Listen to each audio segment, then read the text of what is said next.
ವಿಧಾನ ಪರಿಷತ್ ಚುನಾವಣೆಯ ಮತದಾನದ ಮಾಹಿತಿ ಮತ್ತು ಇನ್ನಿತರ ವಿಷಯಗಳ ಕುರಿತು ಉಡುಪಿ ಬ್ಲಾಕ್ ಕಾಂಗ್ರೆಸ್ ಮತ್ತು ಬ್ರಹ್ಮಾವರ ಬ್ಲಾಕ್ ಕಾಂಗ್ರೆಸ್ ಕಾರ್ಯಕರ್ತರೊಂದಿಗೆ ಮಂಗಳವಾರ ಬ್ರಹ್ಮಾವರ ಮದರ್ ಪ್ಯಾಲೇಸ್ ಹೋಟೆಲ್ ಸಭಾಂಗಣದಲ್ಲಿ ಸಭೆ ನಡೆಸಲಾಗಿದೆ.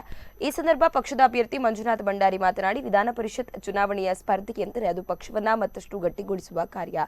ಇದು ಮುಂದಿನ ಗ್ರಾಮ ಪಂಚಾಯಿತಿ ಚುನಾವಣೆ ಸೇರಿದಂತೆ ಎಲ್ಲಾ ಚುನಾವಣೆಯ ಮೂಲವಾಗಿದೆ. 40 ವರ್ಷದಿಂದ ಕಾಂಗ್ರೆಸ್ ಕಾರ್ಯಕರ್ತನಾಗಿದ್ದು, ಈ ತನಕ ನಾನು ಪಕ್ಷದ ಹುದ್ದೆ ಹೊರತಾಗಿ ರಾಜಕೀಯವಾಗಿ ಯಾವುದೇ ಅಧಿಕಾರ ಮತ್ತು ಹುದ್ದೆಯನ್ನ ನಿರೀಕ್ಷೆ ಮಾಡಿಲ್ಲ. ನನ್ನ ಗೆಲುವಿಗೆ ಪ್ರತಿಯೊಂದು ಮತದಾರರು ಶ್ರಮಿಸಿ ಗೆಲುವನ್ನ ತರುವಲ್ಲಿ ಶ್ರಮಿಸಬೇಕು ಎಂದಿದ್ದಾರೆ.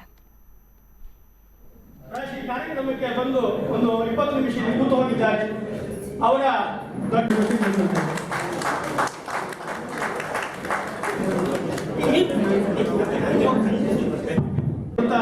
ಮಾಧ್ಯಮ ಮಿತ್ರರಲ್ಲೂ ಕೂಡ ಈ ಸದನ ಸ್ವಾಗತಿಸಿಕೊಳ್ತಾ ಇದ್ದೇನೆ.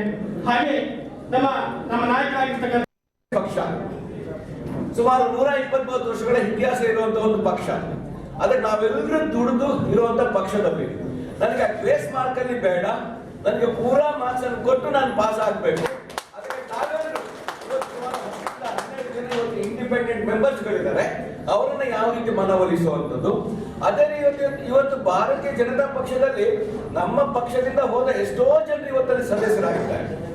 ಅಥವಾ ಒಂದ್ ವೇಳೆ ಅಲ್ಲಿದ್ರು ಅವ್ರು ಎಷ್ಟೋ ಜನ ಕಾಂಗ್ರೆಸ್ ಪಕ್ಷದ ಸಿದ್ಧಾಂತಗಳನ್ನು ಒಪ್ಪಿದವರು ತಂದವರಿದ್ದಾರೆ. ಅವರ